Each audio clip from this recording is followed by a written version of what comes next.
welcome everybody. Good to have you with us this afternoon. So I am just here to introduce you to Harriet, who's going to be running this session on the project life cycle. So Harriet is from Shared Interest Foundation, and she is going to take you through the session for the next 40 minutes. So over to you, Harriet. Thank you. Thanks, Sally. So I will just share my screen. Hopefully you can all see that. So thank you for choosing to join this session. It's nice to see some familiar faces in the audience and also some new faces. So as Sally mentioned, my name is Harriet and I am the Development Officer at Shared Interest Foundation. And so over the next sort of 20 minutes or so, I will talk to you a little bit about the current work of the foundation, a bit of a whistle-stop tour through our ongoing projects, and then we will focus on the project life cycle, which is the main focus of this session. So that project life cycle, I've kind of broken down into 3 sections. Stage 1 is all about the planning and the development of the project. Stage 2 is the project delivery, so the main activities. And then stage 3 is looking at the kind of final evaluation and the closure of that project.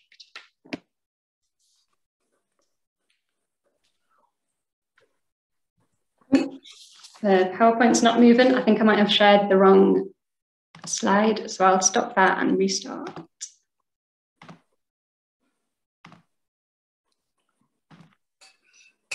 There we go. So I'm sure some of you are familiar with the work of the foundation, but I just thought I would give a little bit of a recap and an overview on some of our current projects.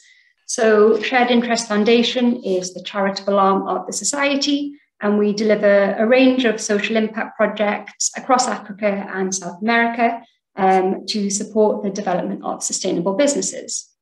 So we work at the community level, so right at the grassroots level with community development projects, up to working with some fairly large established cooperatives to help them improve their governance, their sustainability. So currently in Nicaragua, we are working with sesame farmers to help them produce organic sesame and also produce sesame candy as an alternative source of income. In Peru, we recently launched a project working with potato farmers, so that is helping them to diversify into sphagnum moss harvesting, and that is in partnership with Inca Moss. In West Africa, in Burkina Faso, we are working with 50 female shea nut collectors to help them transform the shea into soap and butter, which they can sell both locally and on the export market for additional income. In Côte d'Ivoire, we are delivering a 5-year project working with young cocoa farmers. And in Northern Ghana, we are supporting basket weavers to diversify into soilless vegetable production as an additional source of income. And finally, in East Africa, we are working in Rwanda with 2 coffee cooperatives to help coffee producers improve their climate resilience. And also in Uganda, we are working with coffee farmers to help them improve their coffee production and also diversify into passion fruit production as an additional source of income. So last year, just some of our key achievements, we delivered 9 projects across 7 countries. We worked in partnership with 7 cooperatives who in turn support over 10,000 producers. And working with a variety of local partners, we delivered training in topics including good agricultural practices, climate smart agriculture and agribusiness skills to 740 farmers. So whilst the content of our projects varies quite significantly depending on the region, depending on the focus of the project, the kind of process we go through to developing that project is pretty similar. So that process is the process that we'll be looking at now. So to begin, the project planning and development stage. So the first step is us becoming aware of a need or of a particular challenge where we think the foundation can offer some support. And so we may be contacted by one of our existing partners or a current partner we're working with. Sometimes we are also contacted by our lending colleagues, so who are based in region, who may want to propose a a need or a challenge that one of their customers is facing, and we may see if the foundation can provide some support with that. Or sometimes we are contacted by organisations completely new to us who may have come across our work on the internet, on our website, or through local word of mouth. So once we hear about that potential project idea and we think it's something that fits in with our mission and with our focus, we will have a conversation with that potential partner. At this stage, we may also conduct some due diligence checks if the partner is new to us. So these checks are just things like looking at their registration status, how long have they been in operation, have they delivered any projects like this in the past? And then if we are happy, based on this information, to continue the discussion, we will conduct a needs assessment. So this is kind of a detailed study into the challenge that we are told is present in that particular area. And we may speak to local stakeholders, to the partner. We may look at secondary research, things like income level for the region or for the particular area. And we may also conduct some primary research, directly speaking with the target population who we hope to support, to further understand the challenges that they're facing. All of this information goes into our case for support that we develop, or will also go into any funding applications that we write. So that includes the kind of the project summary, the activities that we think we should be delivering to enable us to address the challenge. It will include things like a budget and key objectives that we hope to achieve with the project. And then we will look to match this particular project with a funder. And then hopefully we are successful in securing funding to enable us to launch that project. So something that's key to consider throughout the whole development process is the sustainability of all our projects. So we hope that it's our intention that when our involvement ends, and that involvement is normally determined by the budget and the length of the project activities are still able to continue, and the project beneficiaries and participants are able to continue, whether it's delivering or producing a new crop or a new kind of business.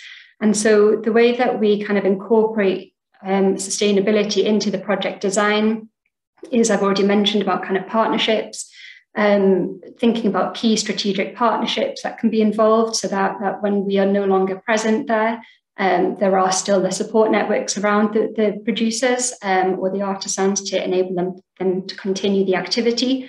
So cooperatives are great in the fact that sometimes we are able to support the cooperatives or the producers to become involved with the cooperative, and then there is the additional support that the cooperative provides.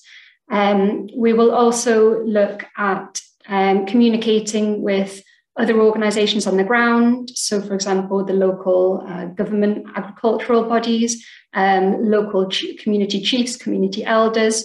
So people who have some kind of involvement in the management of the communities or of the area, and all of that helps to minimise the potential threats and risks of a project stopping or not continuing once kind of our support ends.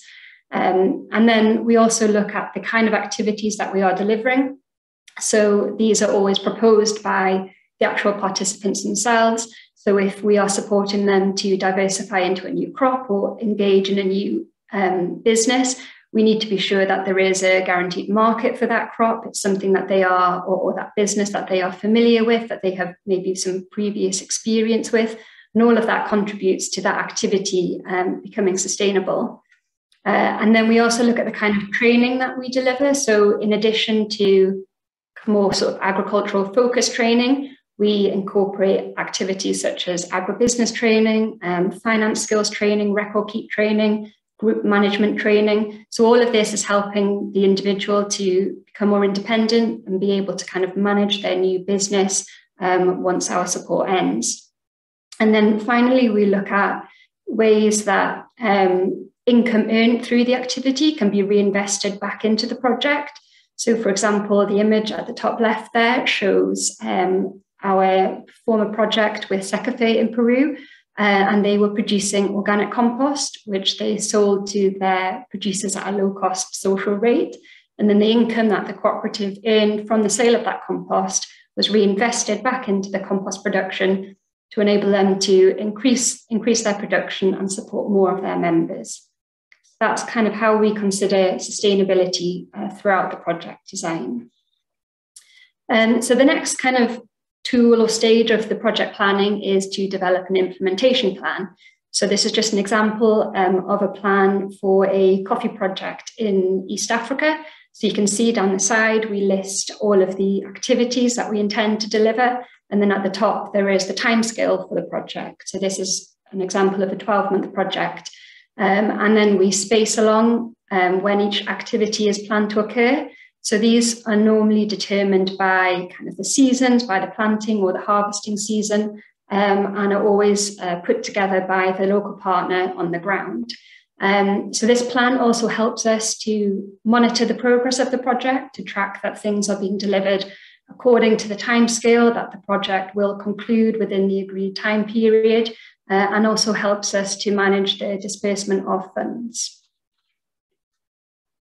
So the next stage in the kind of planning and development is the monitoring and evaluation design.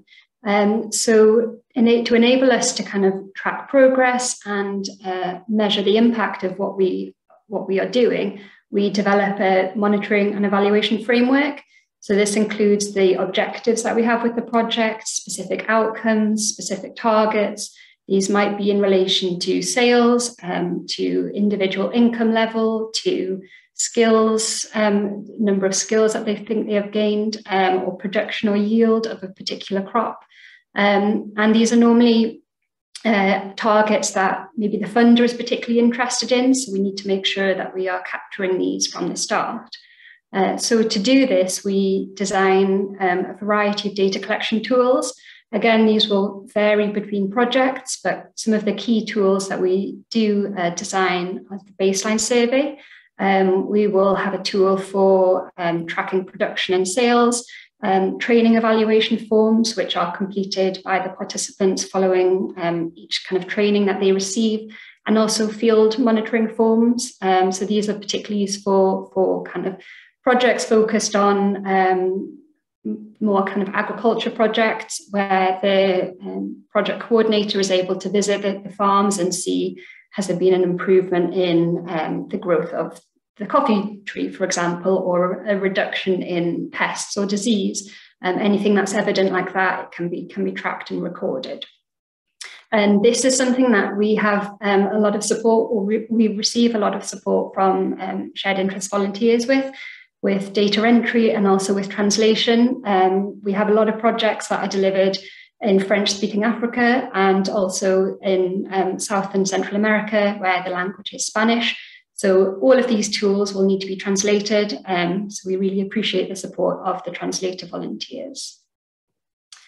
And so now stage 2, which is the project delivery. So one of the first activities that we deliver is the stakeholder engagement workshops. And I've mentioned already about how important it is for the sustainability of projects to really have all aspects of the community on board. So whether that be the village chief or the local agricultural department. So we make time to involve all of those different bodies in kind of involving them in the development process, and also in kind of how the project will play out. And this just reduces any kind of tension or any kind of risk that could happen with that project if those kind of different bodies aren't sort of consulted and feel involved in the design and the implementation. And then we move on to the baseline data collection. So this is something that we aim to accomplish within the first 6 weeks of the project, so before kind of the core activities have begun. And the baseline data enables us to provide a snapshot of key indicators, which we will use to measure change with. And so it's a survey that normally includes a variety of quantitative and qualitative questions. So it may be that we look at the socio-economic circumstances of the participants. So we may inquire about their current income level, how many financial dependents do they have, who do they live with. We may also look at their current business, so what's their current production, their yield, their sales, are they satisfied with their current business as it is? And then we will also look at kind of their particular skills level. How confident are they in a variety of different skills, for example, in record keeping, things like that. And all of the responses that we get helps us to sort of tailor the training sessions that we will be delivering. So previously, these surveys were all completed by hand. So it often involved printing out a number of different surveys and then scanning them back through. But we've recently started to look at digital data collection. So the photo on the left is our project coordinator in Burkina Faso, speaking with one of the participants of the SHEAR project. And so all of the data and the survey is on his mobile phone, and then he is able to offline to collect all of the data from the individuals. And then when he reconnects to the internet, all of the data is automatically uploaded to a platform which we are then able to access. And so it just reduces the need for paper, for any kind of misunderstanding or not being able to read handwriting and things like that. So we're looking to kind of start to roll that out across all of our future projects. And then the kind of main bulk of stage 2 is the project delivery and the various project activities. So this will vary depending on the project, depending on the focus, on the main objective. These are just an example of our activities from our Growing Fairer Futures project in Rwanda. So you can see there are some training elements. There is the distribution of tools, of seeds, planting activity, and then ongoing field maintenance activities. So all these photos were sent to us by the project coordinator. So we make sure that we have regular communication with the project coordinator. They send through photos, short videos, quotes, and we have fortnightly meetings with them as well. So we're able to really kind of be involved with the project and also be aware of any challenges that may crop up, and we can identify them early and then work with the partner organisation to overcome these. And then finally, we move to stage 3, which is the end of project evaluation. And so this is normally a survey again, which is completed by the project participants. This is one kind of element of the data collection of the evaluation. And some of these questions will be repeated from the baseline. And so we are able to generate data which we can compare from the baseline to the end, and able to measure the change that has occurred during that period. And this is, again, really important, as I said, to be able to report back to funders to show the impact of their donation. This is also an opportunity to work with the partner to evaluate the challenges, the successes and lessons learned through the project. And then the data used is we may use to evidence the impact in order to be able to scale up the project. So to secure additional funding to be able to reach more people with that project. And so the survey that's completed by the participants is just one aspect of that end evaluation. We will also look at all of the data collected. So that is the kind of production, yield, sales. We will speak with the project partners themselves, interview sort of key members of staff. We will conduct a lot of case study interviews with the participants themselves to be able to get a really kind of wide view on how this project has impacted them. And then sometimes we are able to go back to a project after year 1 or year 2 to see how that continued impact has happened, and be able to kind of provide follow-up reporting to the donors, supporters and the funder. And then to end, I just wanted to share a little example about how we kind of present our data and our projects. So this is just an extract from our latest annual review. And so you can see that we use the quotes, the statistics, all of the information generated through all of those different data collection periods to put together a kind of an impact report or study on that project, which just helps us to maintain transparency, helps us to engage with our supporters, so donors can see kind of the impact of their donation, and helps us to connect with both new and existing supporters. And so that's the end of the presentation. I'm very happy to answer any questions, or if there was any particular areas that you would like to discuss in more detail, anything you would like me to clarify. Very happy to spend some time now doing that.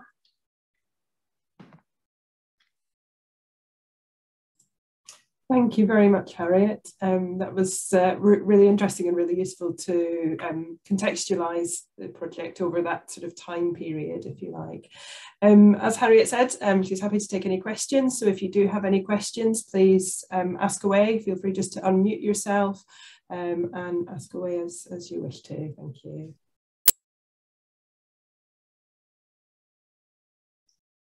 I think you are muted, Eleanor.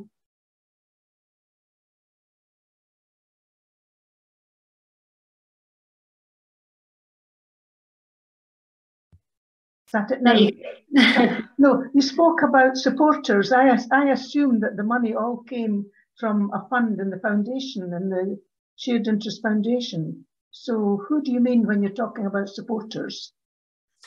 Yeah, so supporters really is anybody who supports our work. So whether that be somebody who may make a donation, but a supporter may also be somebody who just receives our newsletter and is just engaged in our work.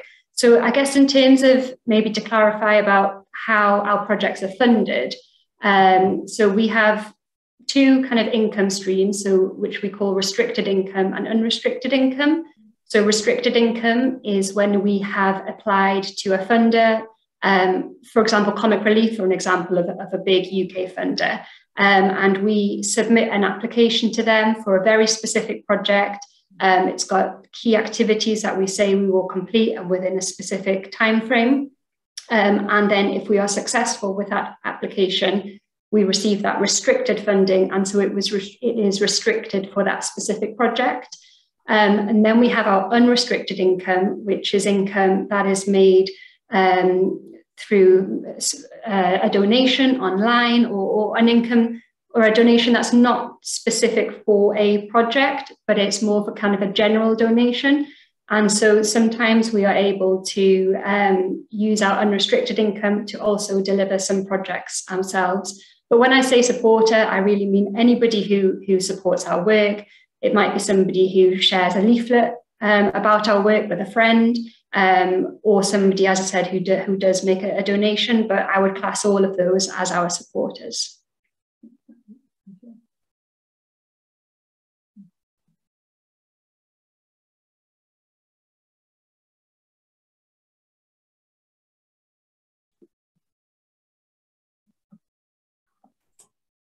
Are there any other questions? John, do I see a hand there? Yeah, feel free to unmute yourself, John. Thought I had. Now I have. Hi, thanks, Harriet. That was an excellent presentation. Really brought it all together. Right at the beginning, you said you need to evaluate whether a project is within your mission and focus. Can you clarify what is your mission and focus? Yeah, absolutely. So when I say kind of our focus areas, I think our kind of overarching objective is to deliver projects which help communities or producer groups to develop a sustainable business. But within that, we recognise that there are areas where we need to kind of provide extra support kind of outside of that core focus area. Particularly in recent years, we've seen the need to support producers build climate resilience. We've seen the need to support projects more focused on women to improve kind of empowerment and leadership skills. So I guess our kind of focus areas, if we use the Sustainable Development Goals as a kind of a guide, we say number 1, no poverty, number 5, gender equality, number 8, decent work and economic growth, and then number 13, which is a climate action. So projects that kind of fall within those areas are projects that we are interested in. We do have some restrictions. For example, we aren't an education charity, so we wouldn't support a project that's focused on education in schools, for example. We don't work directly with children. So there are some restrictions that where we just don't work because we don't have the skills and the expertise to work in those areas. So if a project falls out of our kind of main sort of core areas, as I've mentioned, then unfortunately we wouldn't kind of progress that with the partner. Can I follow up? Mm-hmm. A few years ago, a foundation was doing a lot of training, of business type training for people working in cooperatives, because there was felt to be a need that they were put into positions where they didn't really, have the skills. Mm-hmm. That seems to have faded. Don't you still think that that is a big requirement and need? Yeah, no, we do. And it is, what I'd say is it's still there, but it's maybe not the focus anymore. I think in 2020, we conducted our strategic review, and some of you may have been involved in that process. And we basically recognized that there was a need, whilst there was still that need to provide that training and the support to the cooperatives, there was also a need to provide a little bit more support in some of the areas I've just mentioned. So working directly with the producers to build sort of climate resilience, working with some community groups to help them set up sustainable income generating enterprises. And so within our projects, there is still an element of that training. Our project in Uganda, working with Konzo, they've had a number of farmer-focused activities, which have been various agricultural training activities. And then we're moving into the sort of latter stages of that project, where we are focusing on working with the cooperative themselves to deliver some training and kind of business and finance skills. So as I said, it's maybe not the focus of our work anymore, but we do definitely incorporate it into our projects, as well as a number of other activities which we recognise are key to being able to kind of provide that holistic support to the producer groups. Great, thank you. Yes, Susan. Hello. I was just wondering, with regard to where you got your funds from, when I'm talking about shared interest, I'm normally talking about attracting people to make investments. But do you have fundraising activities specifically to raise money for the foundation? So I guess we don't, as in we don't sort of run sort of stalls or things like that. But we have, so as I was talking about kind of our unrestricted income, we have opportunities for people to donate if they would like to donate to the project. We have kind of literature and publications that we can share with anybody who's interested in finding out a little bit more about what we do. I think that area of our fundraising is something we are looking to develop and grow. So looking at sort of specific appeals or fundraising activities that we can do to generate and to increase that unrestricted income. But we are always open to hearing about kind of ideas if anybody has, or any kind of specific events or things that you think would be a good way for the foundation to start to kind of move into that sector. We'd be very happy to kind of have discussions around that. So I don't know if that answers your question. Yeah, well, I just say, well, one thing I've done in my will, I've said that the money that I've got invested in shared interest should go to the Shared Interest Foundation. Yeah, and that's a great example of how we kind of do work to increase our income. And I think we are looking at dead for a while. No, me too. But legacies are great for any organisation, for any charity. And so that is something that we do a little bit of promotion around, and we do have some kind of materials around that already. Okay, thank you. Yeah. Back again. So clarify in my mind what the difference is between doing projects with a foundation and shared interest supporting groups. Is it the shared interest gets interest back on what they lend. So you're helping but not lending, and you're giving. Is that it? Or?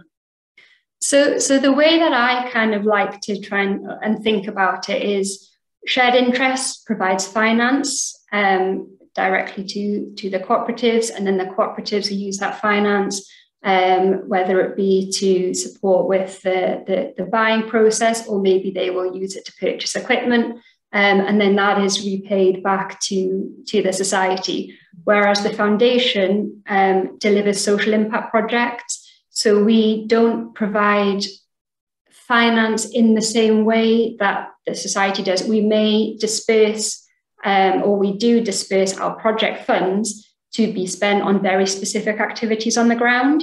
And then those funds are not repaid back to us. That is a grant that we provide, or that is provided to us, and that we then disperse with our partner organisations. So there is, there is definitely a little bit of crossover in terms of some of the groups that we work with. Some of our partners are also customers of the society, but the model that we take is very different and very separate from the society. Thank you, Eleanor. Mike, I think you've got a question, have you? Yeah, well, it's a thought, really. You've mentioned about unrestricted and restricted funding. Now, since 2020, we have some connection with trusts and foundations. There's been a big discussion and debate, and still ongoing, as to how trusts and foundations can give much more in the way of unrestricted funding. They have tended to be very focused on the project, and will only give you for money for a certain thing.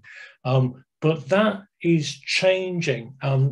You could have a look at the IVAR website, IVAR. They have a thing called open and trusting funders, and there's about 100 signed up now. And one of the things that is saying is we need to be more transparent, we need to give funds quicker, and we need to be less restrictive. It might be worth having a look at a few of those if you're looking for unrestricted funding.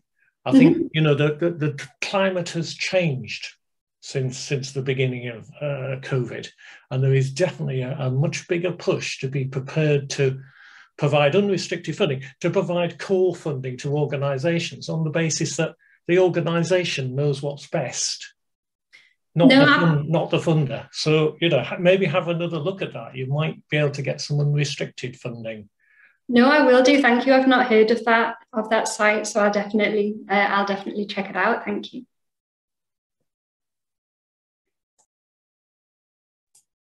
Thank you, Mike. Are there any other questions or comments at all before we draw to a close?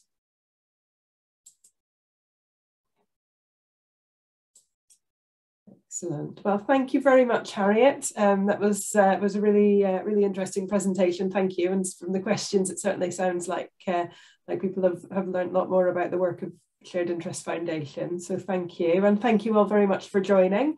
This session draws our first day of our volunteer festival to a close, but we do hope we'll see you again tomorrow or Thursday. We have 3 more sessions on each of those days. If you haven't registered for anything more and you'd like to join us for anything, do get in touch with us, drop us an email, and we can send you more information about what's upcoming, and you can let us know which you'd like to join. But if you are already joining us on anything else over the coming few days, we'll look forward to seeing you then. Thanks again, and thanks a lot to Harriet. Yeah, thanks, Harriet. Thank you. Really interesting. Really thank you very much. Thank you. Thank you. Thank you.